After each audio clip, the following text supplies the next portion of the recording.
Chapter 10 Description of the Various Universes. Om Shri Ganeshaya Namaha. Parvati said, O Sarveshwara, Ishvara of all, I wish to understand the inherent form of Virata. O Shankara, please describe the nature of the illustrious one.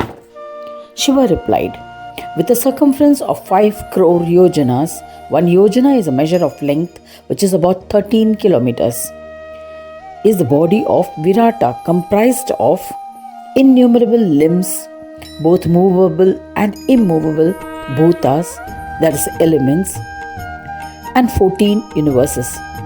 I shall tell you about them. Listen attentively. Patala was at the feet of the Virata, Rasatala at the ankles, Mahatala at the heels, Talatala at his groins, Sutala at his thighs, Vitala at his chest, Atala at the joints of his waist, Bhuloka at his waist, Bhuvarloka at his navel, Swarloka at his heart, Mahaloka at his throat, Janaloka at his mouth, and Tapoloka at the top of his forehead, and Satyaloka at his head. Having such a bodily form, this primordial Purusha, Virat, was Mahan, colossal. He was adorned with 1,000 heads, 1,000 faces, 1,000 legs and hands, thousands of ears and 1,000 bellies. The Supreme Lord was all-pervading. Living amongst the mortals, he enjoyed immortality. He was self-luminous. His heart was the Sukshma form, named Hiranyagarbha, cosmic subtle body. This was the Vishwa form in the dream state, Swapna. He on the outside was Vaishwanara. In the awakened state, the Jagrat, he was Virata. He was Vairata, existed in the Kosha of the Hiranyagarbha, which was in the Swapna state and was the bearer of Vairata. Since the external and the internal form of Vairata were in equilibrium, the Ishvara named Vairata became the bearer of Sushupti state. O Parvati, in this manner I have explained the 3 states of Virata, Jagrat, Swapna and Sushupti. His 4th state, the form of Brahma, Atmarupa, was hidden in all the 3 states. Now I shall elucidate the genesis, Utpatti, of those with shorter lifespan.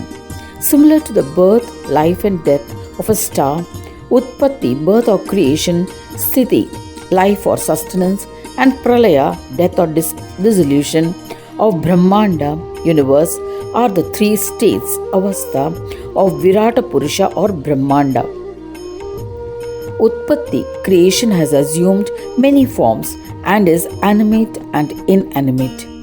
Virata was encompassed in ignorance and observed severe penance. He meditated on Ganesha in his heart and chanted the single-syllabled Ekakshara mantra. He performed intense penance for 1,000 divine years. Pleased with his penance and meditation, Ganapa manifested before him. The Lord awakened him from his deep meditation and said, Ask for a boon. Seeing Ganesha unexpectedly, he fell at his feet and sought his blessings. He said, Blessed is my birth, my penance, my knowledge, my body, my eyes, and my fortune. O Lord, I am blessed by the darshana of your lotus feet. Saying this, the Lord and bearer of the universe, Virata, eloquently sang in praise of Brahmanayaka Ganesha. Virata said, I bow to you, O Ganapati, O Gananatha, to Vignesha, to Paresha, to Vignaharta, I bow to you. To the bestower of various siddhis, the Lord of Siddhi and Buddhi, I bow to you.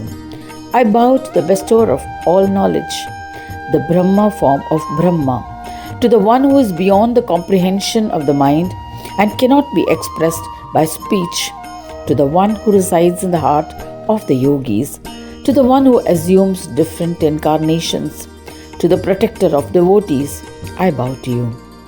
To the form of Shiva, to the bestower of auspiciousness, to such a Mahesha, I bow to you. I prostrate to the powerful Vishnu, who is omnipresent in the summer state.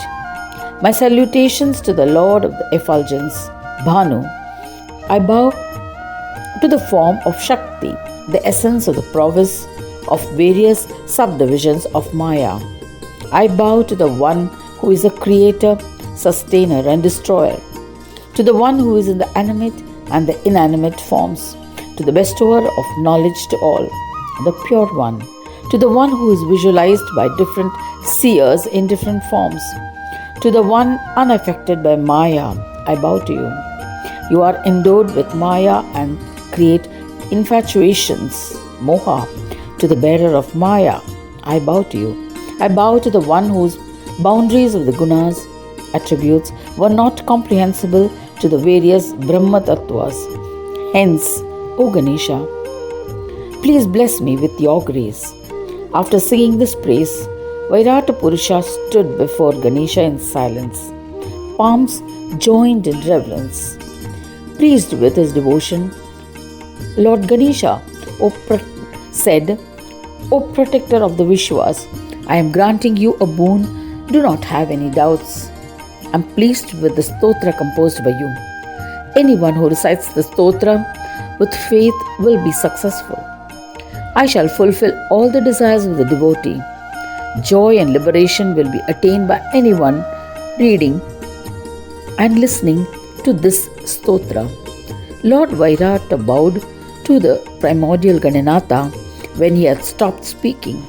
He was ecstatic and said to Lord Vignahara, with devotion, he said, O Lord of the Ishwaras, if you are pleased, grant me the biggest boon, that my devotion to you will be steadfast, by which all enticements, moha, will be destroyed. With your grace, you, the one who grants devotees with enjoyments, please bless me with the capabilities of performing the three unparalleled deeds of creation, sustenance, and annihilation. O great Lord Gajanana, please grant me the unmatched supremacy, Aishwarya. By your grace, grant that whatever I wish for will be fulfilled. Shiva then told Parvati that Ganesha, after saying Tatastu, so be it, disappeared. Virata was extremely happy and continuously meditated on Ganesha in his heart. O Devi Parvati, in the same manner, the progeny of Virata in the various eggs completed austere penance towards Ganesha. Blessed by the boons bestowed by the eternal Supreme Bhagavan, they became endowed with capabilities to perform their assigned deeds without facing obstacles. Understand that universes are innumerable and no one other than Heramba can count them. Gananatha also may not be able to keep count of them all, as there are more universes than the biggest numeral in the science of numbers. O Jagannatha, universes are infinite. No one has mentioned their count in the Vedas and Shastras. I meditate on the omnipotent Ganesha, who resides within my heart, loves the devotees who are greedy for his attention, and is the Swami of his devotees. Thus ends the 10th chapter, titled Description of the Various Universes of the first Khanda of the Puran Upanishad, Srimad Mudgal Puran, describing the legends of Vakratunda, dedicated to Sri Gajanana. End of chapter 10.